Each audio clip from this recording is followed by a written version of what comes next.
the Lucian. Now EDG might be thinking, do we just take the Yuumi? Probably. Meiko even has a world skin for it.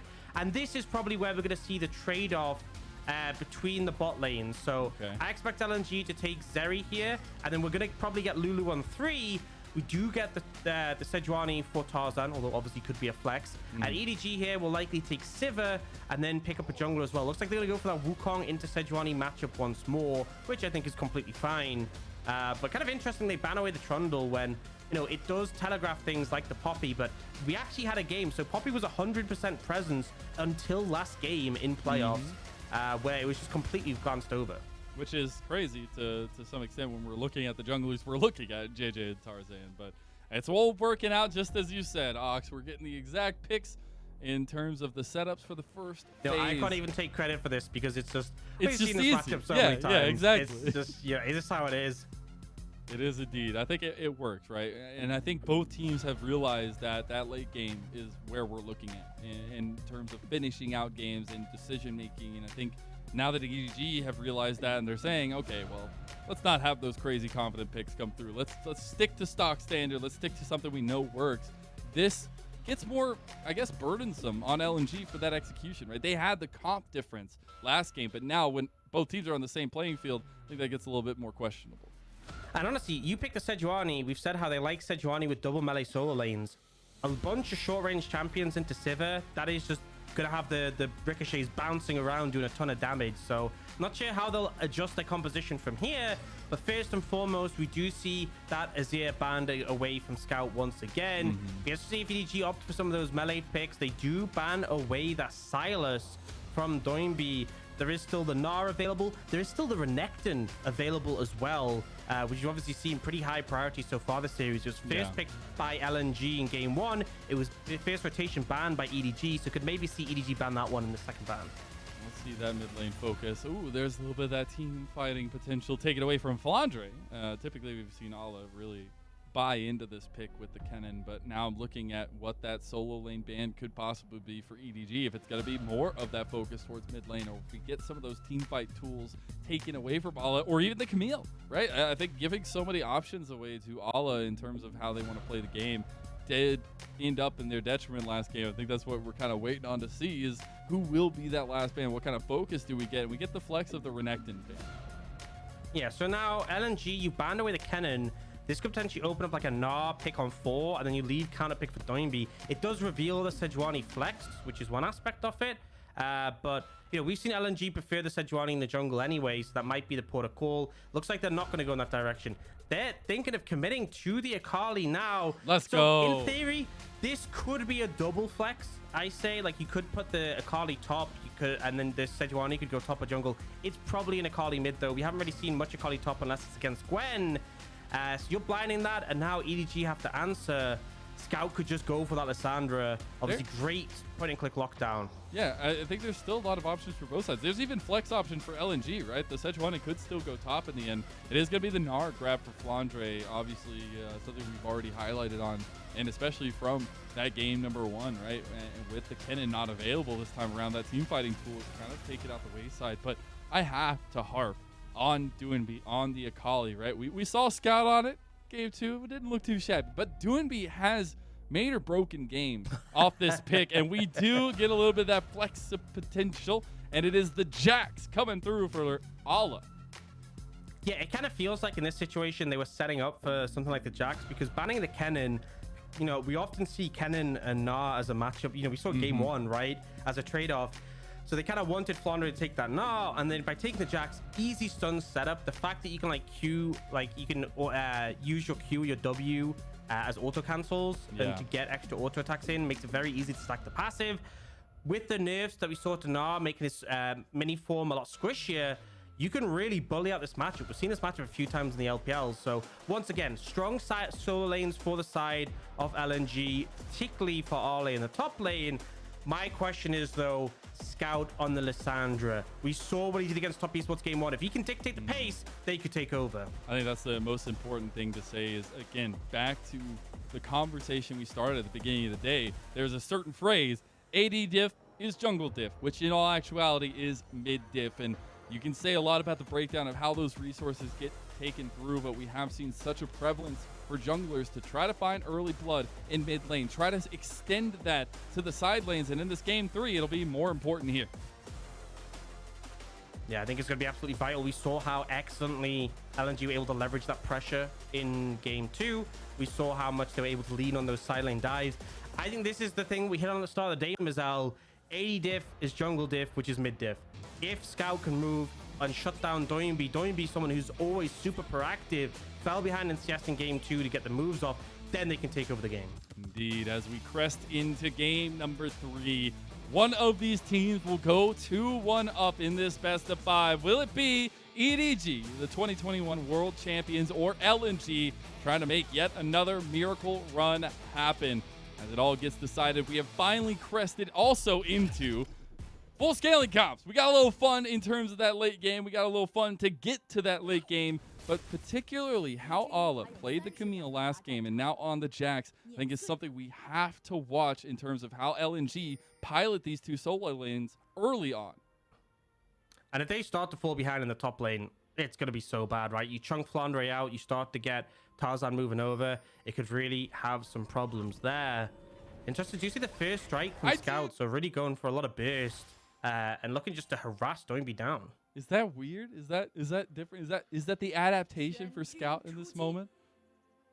I think a lot of the runes that we see on picks like Lissandra, like there's a lot of mids in the current meta, honestly, where you can kind of run situational to what you need in the game. Okay. Like we often see Spellbook on picks like Lissandra or like Ari or like Talia. We do more often see Electrocute though compared to First Strike and like Solo Q. That's kind of like the go-to. But a lot of pros value the inspiration tree, and if you're playing into a melee champ like Akali, who's not going to do much to you, you can spike really early by getting that extra gold. And like think about it, if you join a fight and you do a full combo on someone, a lot of like 10% extra damage is huge, but also all that extra gold cannot be ignored. Yeah, very, very true. Speaking of cannot be ignored, we got to look at this bottom lane a little bit more as well, because we've seen Viper and Light be so big when it comes to those late games, when it comes to those big team fights. And obviously Light on the Zeri again, but Viper himself bringing his own team fighting AD carry, the big time damage dealer in terms of late game scaling on the Sivir. And I mean, Sivir into these champions. Jax is a good response to the fact that your counter strike stops like her being able to really auto you. But you can just shred. And we do see the bot lane playing out initially. The advantage goes over we've seen this matchup so many times. The level 1 advantage goes over to the Lulu and the Zeri because you have that Lulu with the range pushing power. But one of the things with how you trade is any time a trade happens, the Yuumi is kind of okay if you're losing trades by a little bit because you have the sustain. Yeah. You know, if Light and LvMao on the Lulu Zeri ever start losing trades, they don't have the healing. It ends up being really rough. And we do see Tarzan. I'm not surprised by this, but Flandre, about to leave Mega, does have a ward. Yeah, it does have the ward there to spot out Tarzan. Some pings coming down. Flandre playing it pretty safe. Jiejie is on his way up here. Just Tarzan getting there a bit quicker. Just going straight for that red buff and going up there. Now Jiejie is coming to the tri-bush. If Ala overextends here, this could be a nice punishment and a heads-up play from EDG.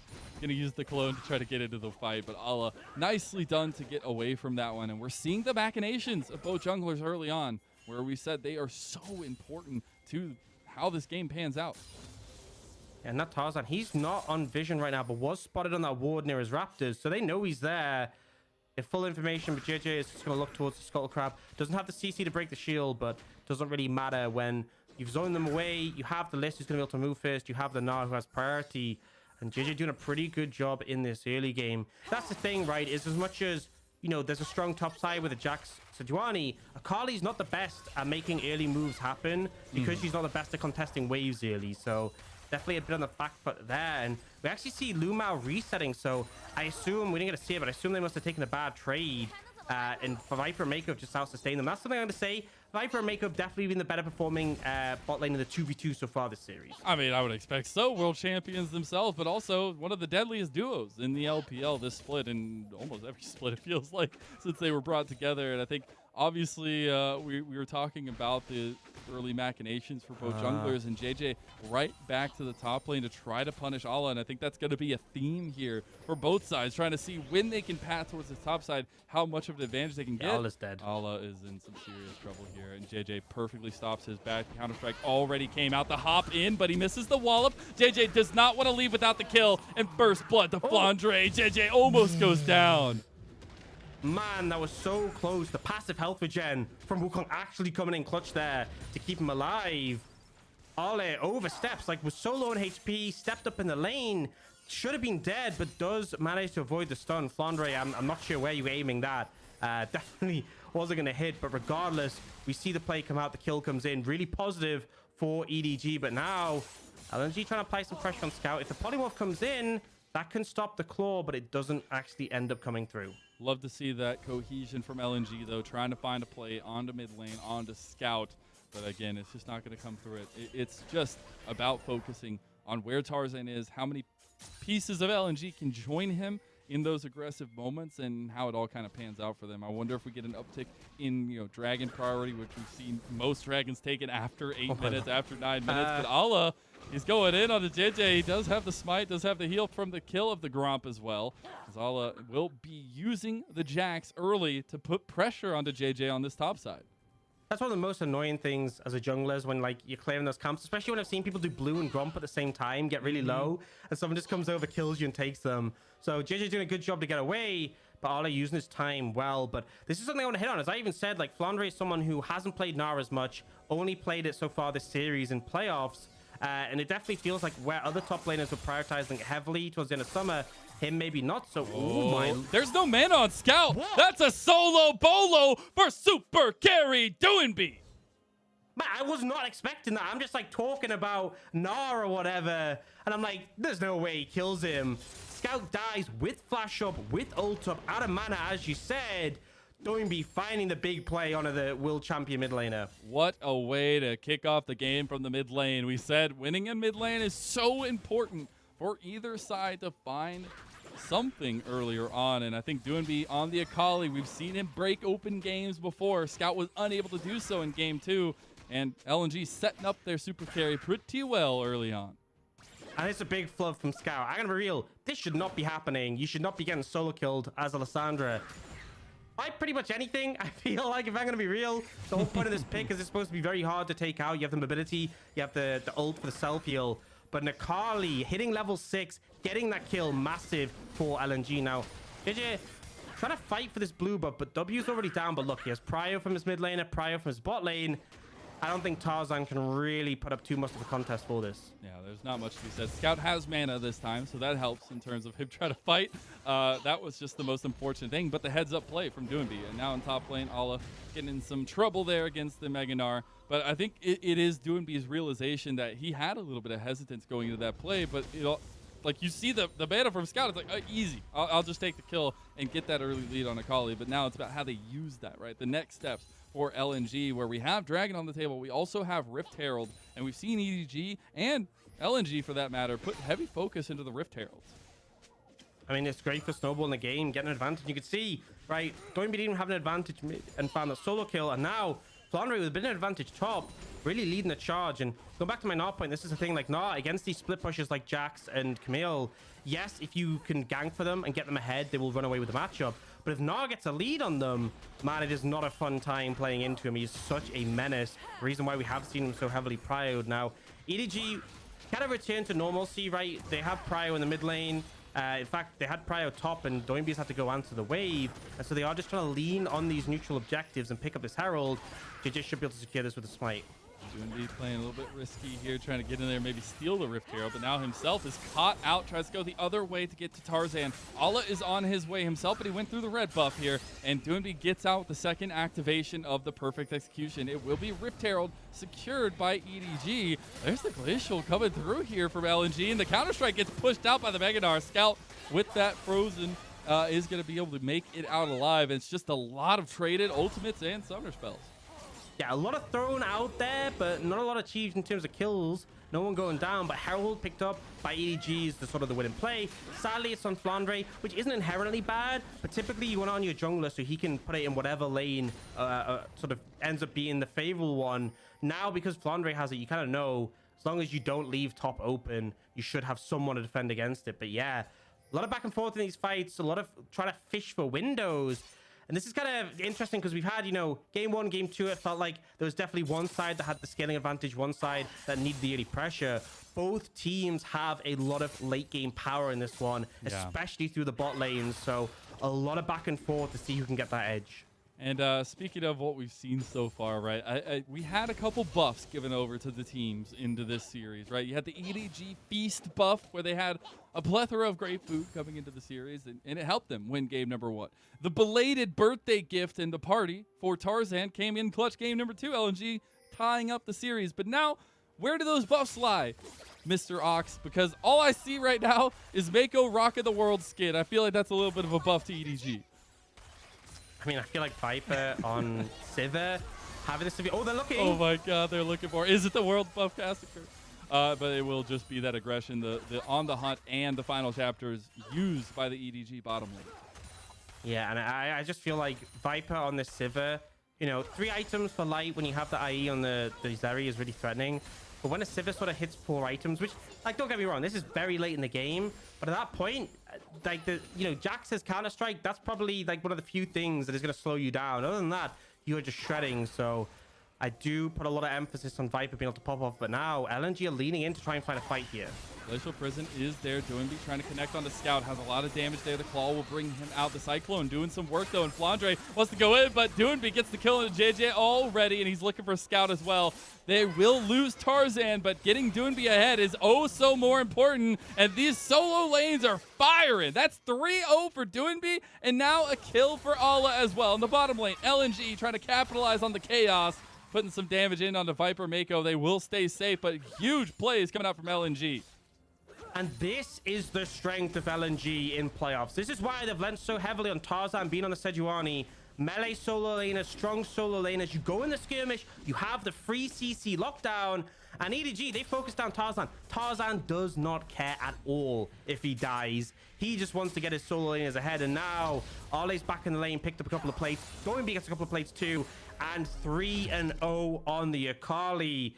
This is going good for them. We'll get the replay. And remember, this is an early Merc Treads from Doinb. We'll have Tenacity in the rooms as well. So that CC doesn't really last long on him. Dives over the wall, look at the ult, barely half a second, and Scout has nothing left to fight off this Akali. Yeah, and that's what we've seen here. That's a big difference for each of the Akalis we've seen. Game 2, game 3 now. But Doinb has the tools to blow open this game. We've said it before. His Akali is terrifying. And when you get a bit of lead like this, it gets even more so. The Nightmare is coming before October here. But speaking of Nightmares, there's the Rift Herald spamming in the top side. The TP now coming in from Doinb. And LNG want to continue to fight this. The Mega Gnar comes out. Meiko is right here. He will have a lot of safety with the final chapter coming out. But jiejie, he gets locked down. And jiejie goes back in but dies for it. Another kill to Doinb. And they might just clean this up. Tarzan's life for ire at this point. Can Doinb make it happen? The Frozen Thrall is huge. But Alla and LvMao are here. They're trying to move forward. And Scout Flandre, they're trying to save the day for EDG, and they're making it happen. Scout just with the Frozen Thralls has to be nearby, and LvMao will go down, and EDG make the difference. That is the biggest Yuumi 1v9 I have ever seen in my entire life. I flame Yuumi all the time, Mazel. I say how much I hate this champion, but Meiko with his world skin, I've never seen such a 1v9 performance. It's the world stiff. He absolutely hard carried that, buying them so much time to turn it around. And now Viper, look for the solo kill. Oh, he's going to find some damage on the Light. Light can't do much about this one here. He does have damage back himself, but he'll go down. Cheated. And the cheated Cyclone there. It'll be jiejie that picks it up. Oh, but I want to see this replay. And this fight, I actually thought EDG were kind of doomed here, right? Initial play comes out from LNG, the stacking passive from Tarzan, but it's Meiko with the first room. Not even attached to anyone. This is the little Yuumi who could, walking up to join in. And like the ult comes in initially, buys so much time. jiejie gets focused down and does die, but Flandre gets healed up and is able to buy so much time. And look at this. Meiko blocks the Oh shuriken my from God. Doinb, then reattaches so he can't really do anything about it. Scout about to go down, ends up getting the heal that comes in a little bit later, but it's just this constant dip in between people, keeping them healthy, keeping them alive, and the extended fight with all those frozen thralls.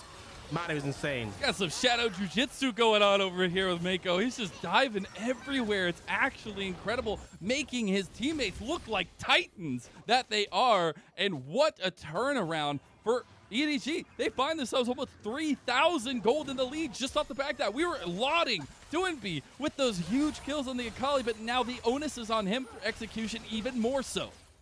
Yeah, and Meiko's already picked up the Shirelias as well, so you attach to someone, you can really frequently speed them up, get them roaming around the map, particularly with the Sivir. What do you get so much movement? Oh, don't be looking. Shirelias comes out, they're able to dip away. We do see LNG leaning towards that dragon though, but I think EDG want to contest. Flandre has first move down. Now they can either look to fight this or have Flandre try and pressure that mid tier 1. But I think just Flandre moving was enough to force LNG away, and they get a little bit of the best of both worlds. And we are getting item spikes coming through, right? First mythics pretty much across the board. Right now, just kind of waiting on LvMao to finish up his. But in all actuality, these next fights heavily contested. Obviously, ADC's not in the position of crazy carry at the moment, but you've got to look at the solo lanes. Obviously, Flandre with his own 4 kills, having finished that Trinity Force. EDG used that momentum to take the first dragon.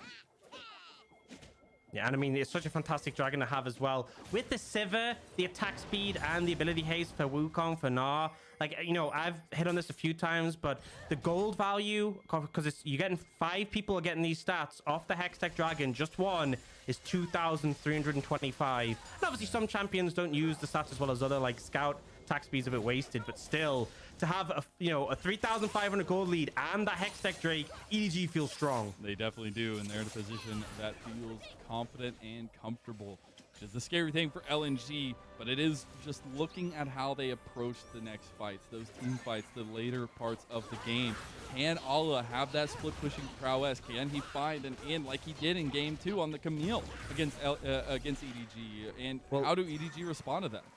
This is the value of the Gnar, and one of the problems with, compared to game 2 when we saw the Ornn. Ornn, once you fall behind, or even if you don't, even if you're like doing fine on Ornn, you eventually just get outskilled in the side. But Gnar kind of does it all, right? Strong laner, strong in team fights, also scales exceptionally well in the side lane. I mean, eventually, maybe if we go to like the super late game where it's like full build, or like 4 or 5 items, that's when Ale can say, okay, regardless of the deficit, you can come back in. But it's not like, Camille into Ornn where you hit 2 items and suddenly you can just chill in the side lane and you're unstoppable. Like, Flandre will cause issues for Ale throughout this game, especially with the lead he has, especially the fact he's 4-1-2. And Ale is trying to apply that pressure, but Flandre, should just easily be able to match him. Yeah, and so I guess my question is, how as Allah on this Jax, do you kind of approach these next ones? Do you opt into trying to pick apart team fights? Do you just continue to try to press down this 1-3-1? I think having the pressure in the side lane is always an advantage. Like, if you're able to push in the waves, you can rotate over. Like, you should never just ignore side lanes, even if you're not getting that much progress. But when it comes down to team fight, I think it's the angle of approach for the side of LNG. If you can get on Viper, if you can shut down the Sivir, it's going to make all the difference, right? Especially if it ends up being such a mashup in the melee that Meiko dies too, right? If Meiko's attached to Viper and has to dip out and get CC'd, that's great. But it's about the flank angles. If you try and find these different approaches where, like Ale is coming from the fog of war and jumping onto Viper, that's where you can really find the advantage, but it needs the right setup. But for the time being, EDG aren't really given that many windows. They're sweeping out the vision behind them, taking this mid lane tier 1, and look, a concerted effort to lean into this bot lane and pressure this tower. And with 3 people there and a Herald, nothing Ale can do. There's not much to be said. It'll be another tower going over to EDG. That'll be all the outer towers taken down. LNG trying to make something happen in the mid lane. Going to break their own tower here as they have not been able to. But this is more charges going onto the tier 2 tower now. Yeah, and I don't think they'll be able to go for the second tower. They don't want to overcommit for it, but still, damage done in the side lane. All the tier 1s down, and it's the fact that LNG haven't got a single tower. They haven't been able to find that point of pressure that does make it so difficult. Resets are coming in right now, but we have a dragon in a minute 40, and I feel like that is going to be something that is going to be very painful for LNG to give up mountain early. So much stats. Flandre just finished Black Cleaver and got the I forgot what it's called. The winged quick pants. plates? Yeah, something like that. I prefer calling them the fast pans. Fast pans! One of the powerful things with Gnar is with your W getting movement speed when you proc it, like your mini form one. Also, Black Cleaver gives you movement speeds when you hit things. Triforce gives you movement speed when you hit things. Like, if Flandre ever takes a good trade in Arla, he will just run you down. The longer the lane is, the more likely you are you're dead. Yeah, I'm really wondering in terms of how the response comes out from Ala in those side lanes and what his build looks like. But it's EDG pressing up, taking some jungle camps away from LNG ahead of this dragon. And with those resets, a little bit of movement from LNG, you wonder if that setup is going to be there, if they are going to contest this or just try to still work down these side lanes, try to get their first tower of the game somehow. Yeah, but I love what EDG are doing. Like, they send Flandre top, he pushes a wave in, Arla has to respond. Now they can lean Flandre down here. He just goes in the fog of war. He doesn't necessarily have to even go bot because he has TP, but he just doesn't show up on the map. And that means LNG can't really contest this area because they don't know where Flandre is right now. Instead of going towards the dragon, which is in 20 seconds, they try and put some pressure down top, right? Try and threaten the Baron, try and maybe lean into the top side, but jiejie is here to respond and actually sweep, so he will spot out Tarzan and LvMao. And this is one of the reasons Yuumi Wukong is so powerful, because it's so damn hard to pin down a Wukong and kill him, and he can just be like the vessel for Yuumi to ward to contest vision. Also, just the way that jiejie has been playing the Wukong, it's just all about like being able to be the ultimate spy. I feel like it's a lot of the flashes during the invis of the clone, but now we'll see if they can get to top lane, get to the setup. Glacial Prison is not gonna hit, and now they just collapse into Ala. That is so tragic, and Ala just sitting there feeling bad. Yeah, the fact they make the long rotate up, and this does mean LNG can try and push in on this mid lane tier 1, lean towards Dragon, but EDG go, cool, we'll just go for Baron, try and stop us. All right, so all they have here to try and defend is the perfect execution for Doinb, the wild growth from LvMao, and potentially the lightning crashing for Light. But in all actuality, it's 5 strong members from EDG, and they're just trying to force the hand of LNG in these moments. But now we have Dragon on the table, and EDG feel right in poised position to take that next objective. And we're getting a TP from Scout to join the back of the fight here. Oh, yeah, look at Tarzan. They do find him in the end. The final chapter, the CC layered so well, and Tarzan can do nothing but watch. That is 0-3 for the jungler of LNG, and EDG are capitalizing on some of the mistakes. After such a good start as well for LNG's top side, really getting hampered down on. EDG maybe a bit overambitious with the Baron play. They try to turn off it instantly and couldn't find the connection. But in the long play, they still get what they want. They get the Dragon. They got a couple of kills overall. They did lose their mid lane tier 1, but I think that's a cost they are willing to play. And here, EDG leaning over. And as soon as they see the play opportunity, must be Flandre just calling it like, look, we've got this. Scout heads up to dodge backwards. That could have been a trade of kills, 1-for-1. But Scout has a fantastic read, and then they take down Ale here, and that's the start of this extended play where they can start to lean down. But the power of the Sivir as well, that movement speed to move in position. I just think it's crazy that EDG literally went from that top tri-bush all the way down to the blue side jungle of LNG and ended up finding Tarzan. I mean, they are willing to go to lengths and bounds here to win this second game, to put themselves up 2-1 and be on the cusp of making history happen yet again. It was last summer where LNG fell in the lower bracket in this same series, 3-1 against EDG, and LNG need to find a way back. It's so crazy because we showed it at the start of the day if anyone missed it. Last summer, LNG got 3-0'd by FPX in round 4. EDG got 3-2'd by WE in round 4. We have the same scores in round 4 this time. The same teams getting knocked down. Head-to-head again, and EDG here looks like they won in the 3-1 repeat. They've started up the Baron. Tarzan's over the wall with Flash, so the plan has to be a turn. On the hunt. Here we go. And guess what? LvMao has no life anymore. The wild growth does not save him. And the final chapter, the wild final chapter is coming through here from Meiko. A little bit of that give and take here. Yes, EDG are up in members, and they could just force the fight again around Baron. Yeah, they get the pick they won. Scout, maybe a bit of a misplay. Ulted himself instead of ulting Luma. I think if he ults Luma, Luma just instantly dies.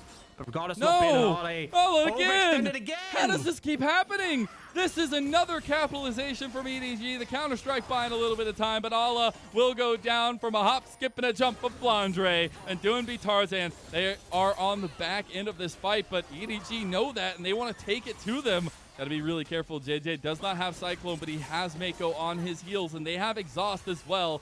The capitalization here would be huge. Gnar available for Flandre, and it's just EDG controlling the map.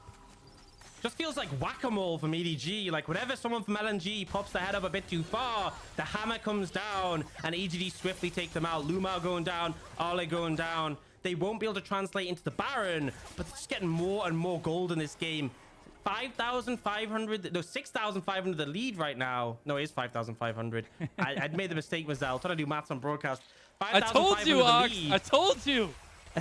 And then with that Mountain Dragon, the 9% armor MR, with that 9% attack speed and ability haste from the Hextech Drake, they feel so far ahead.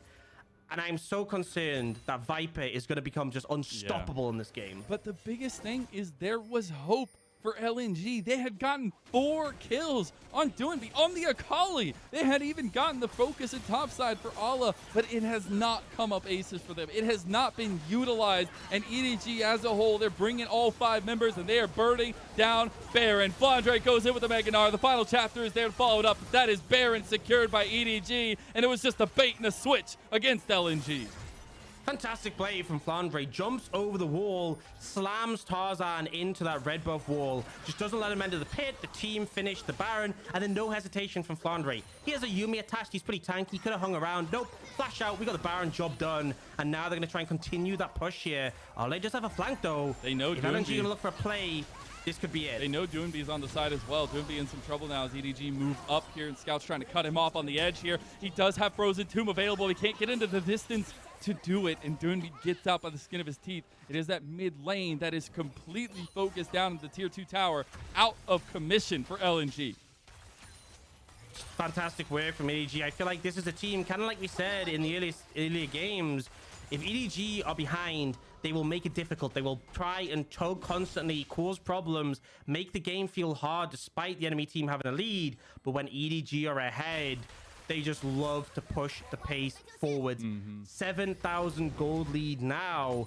Dragon up in 40 seconds. It is once again an Ocean Soul, which we've had 3 games in a row, weirdly enough. Hey, don't talk about that. That's the script, all right? That's the script. We got to be careful, Aux. You got to be careful. But in all actuality, I want to focus in on Viper, right? He's a full item ahead of Light at this point, and the Sivir is going to be so strong. We've obviously talked about Zeri doing Zeri things in the past, but it is a matchup where you guys are taking a lot of similar power strengths into each other, and we said that could be an issue for LNG going into this 3rd game. Yeah, and honestly, I feel like, one, the Zeri, you spike on 3 items with the IE because your W does so much damage. And because you do so much mixed damage, LDR is not as required. But for Sivir, you're all physical. 4 items is the big one. When you have LDR, IE, Phantom Dancer, Kraken, that is when you just massacre everything. And the fact that Viper is a whole item ahead, it means when Viper hits his spike, Light's going to be on his item behind, and he just won't be doing as much. EDG push in, take towers, take structures. Going to lean towards that dragon now. And I feel for LvMao, trying to clear that ward, but decides, nope, I can't even exist that close to the enemy team. Oh no, Ala, he has the rest of his team this time. He's not all by himself, but he'll get all those cooldowns used on him. And it still goes down. What? What? You just can't step to the difference that EDG do. It's that star on their chest. It's the strength in the team, and they are in pure form here. EDG will slam home a potential end to game number 3. They don't even feel like they need the dragon. They're going to keep applying pressure with the Baron, but LNG have to try and defend. 20 seconds on the Baron, but they're going for the fight. If they can win here, this is huge. And they do get the big Flandre setup. Doinb's trying to get in there. Light is poking them down, and this is where Light can shine. He flashes forward. He doesn't get the damage down, and it's a nice clone usage by jiejie. We'll see LNG move back out. They don't want to give the dragon for free, but they are a bit behind the play, and EDG get out. And Flandre just stole the Grom from jiejie. He needed that for healing, and he just takes it away. A good kind of play from LNG, showing you have to still respect the Zeri. Light has actually hit those 3 items, so I said Viper would be an item ahead, but you have to go and buy it. And now EDG still feels strong enough to hold presence in the area. The damage was still done to the base of LNG, but they hold on for now. They ain't out of this yet. 2 inhibs will make it very difficult to contest any of these future dragons, though. You'll have to constantly pressure in those super minions, and EDG will have an easier time picking apart LNG to that extent. They are on to the dragon here. This will be Soul Point and their first Ocean Dragon of the game.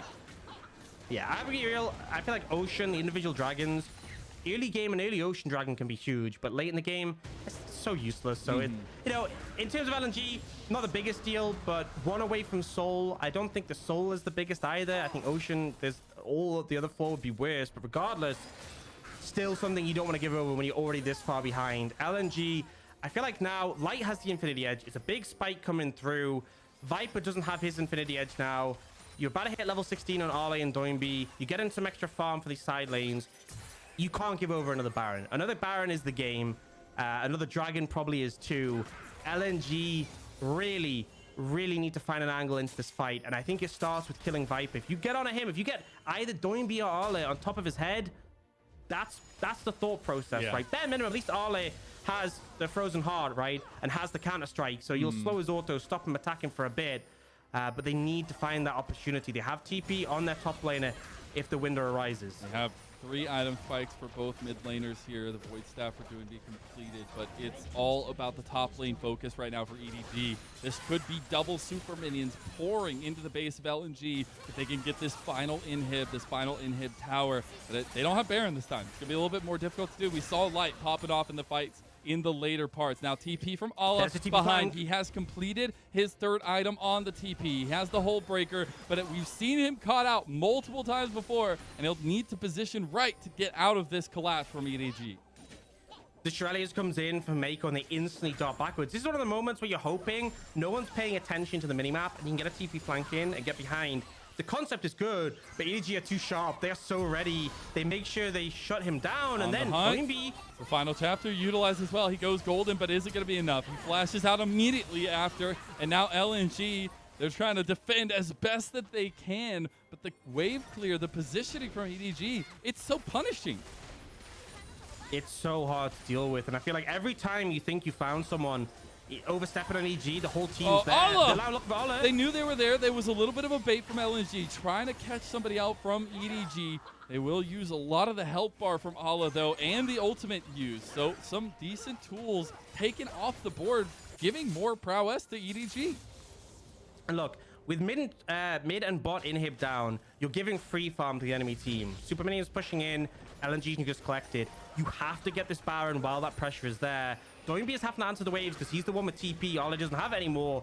And Akali's not the best at clearing up super minion waves. So they're trying to make something happen while they have that pressure. But LNG, I gotta say, despite the fact they're so far behind, they're doing a pretty good job of going back and forth, going in, going out, and not letting them find a pick. But now Flandre is waiting in the wings, nearly with Mega. And they're trying to bait them in. He's a thick boy. He finished his 4th item. He got the randoms now. That's a thick boy from Flandre, and we'll see if he can actually make the difference here. Doinb is stuck in the base, responding to those super minions, and now Flandre goes in, delivers LvMao to death, and here comes the TP from Doinb. Can it make the difference? The counter-strike on the backline will not connect. Light on the side is putting in some serious work here. Ala is already out of the fight. Doinb, he gets out by the perfect execution. Does he want to go back in, though? Light is still peppering down the damage, but EDG, they realize they have the health advantage. They could push into a Baron. Yeah, they decided to go for it, but Tarzan still has Flash and Warmogs. They're not contesting. They just don't dare to approach. Yeah, they're not bothering with it. So the Baron will go over to EDG, and their Soul in a minute 30. They're getting everything they want. I gotta say, LNG do a pretty good job of trying to mitigate that fight, considering how badly it started. You can see Light has ramped to a point, and also Viper having not finished the IE. It's now completed. It gets a BF as well, so definitely could have based and picked up the IE, maybe had a bit more power in that fight. That would have given them more favor, but regardless, EDG got what they wanted out of this one. So just a chase down coming in, and EDG just have the confidence, no matter how far they chase, they'll have an advantage. Flandre finds LvMao here. Maybe the strategy should have come earlier. It's hard to say that anything would have changed the outcome. But we see the extended fight. Light ends up doing so much DPS, but, you know, we don't get more of the replay. EDG back to their business. They're literally just doing this constantly. They're putting pressure on LNG in terms of how they make decisions from here on out. And with all the pressure that comes with these inhibs open and available for the EDG, they can do this. They can wait for the dragon to spawn. They can go get soul, or they can just push to end the game. They can take the inhibs here, and with that pressure, they can just back away again and pick up the dragon. In 22 seconds though, and this is EDG. They don't sit around and wait for objectives. They use every moment of time they can get. Arle TP's in once again for the flank, but the angle's just not there, and he's been spotted. They can chase him down. They can. Does have a control to jump over. Yeah, this should just be dragon for EDG and soul as well. LNG though, it looks like they want to try and do something about it. The deep flank, Allah's just gonna wait there. He's gonna buy time. The midi Gnar is now there for Flandre. Allah gets spotted out of the world and back into the pit. And LNG actually take the onus here. Allah with the flank, it could be huge, but you gotta look at the front to back. You gotta look at the damage. Doinb, he goes golden. He buys so much time. Light is getting so many pop shots in, but Doinb is down. Next will fall Tarzan and EDG. They are looking to make a stamp on this series. Flandre has the Mega Gnar. He's going forward, and the rest of EDG, they want to end the game. They're pushing down mid lane. They've got Baron for another minute, and we have recollections to summer 2021 as EDG are putting the nail in the coffin one by one against LNG in this best of 5. Allah's trying his darndest, but he just gets taken down by the double solo laners, and that is game number 3 to Edward Gaming. And it felt like LNG, they stalled their game. They slowed it down. They made it take more time, but they never found a way back in. They never found an advantage. It was just making EDG have to do more work. The outcome was the same. EDG got that early lead. It was after that fight that found them so much favor in the top lane. Yep. After Meiko making the Yuumi difference, making me actually think, you know, about the skill expression this champion can have. Some really big plays from him out on his world champion skin. But EDG just doing what they do best. When they get a lead, they run away from it. It only takes a mistake. And that's the thing, is that LNG even had the early lead, right? Remember the initial plays, they were ahead.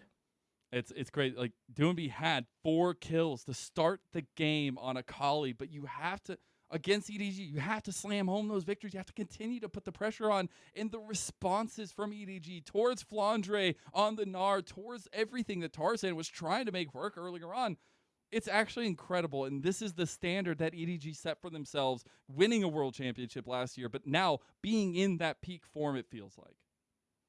Yeah, it feels like they have really risen up, right? And there were question marks for all the spring and for a lot of summer so far. Where are EDG, right? They'd really fallen off, but they've made a resurgence. And I feel like they're just looking like a complete team once again. That is the main thing. As much as I praise Viper extensively and endlessly and talk about how he's like the best AD carry in the world, you know, maybe with some competition, maybe a lot of people talk about real up in the LCK, which is fair, but Viper is obviously fantastic, but the whole team is looking fantastic, right? Flandre, all I had the counter pick, had the jungle matchup to set up the Jax, and Flandre just ran away with the game. The fact he got that early advantage and got the Black Cleaver Triforce and out-damaged Viper is a crazy thing to think about there. Look at Flandre just slowly flexing up there at the top lane with the craziness that we saw in game 1, game 2, 17 KDA. Now almost 95% KP, huge damage differential. Viper's like, are you the AD carry now? You know what's the tragic thing? What? Flandre probably deserves MVP. But I feel like after that Yuumi play, I'd be it's ready gotta to give be it to Meiko, man. It's gotta be. Have we had an MVP for Yuumi? I don't know yet, right? It feels like such a rarity that you'd ever give MVP, but he did really clutch that. And that was the turning point of the game. It was. That was the play that got them in favor. And now 2-1 up. LNG, this is the same scenario as we had last summer. Right? It is nightmares. You're thinking back to it. You got knocked out 3-0. EDG get knocked down 3-2, and in the matchup against them, you're 2-1 down. Last time EDG took the series 3-1. Can they bounce back and change history? We'll see if that history can be rewritten. We're going to take a little break, and we'll be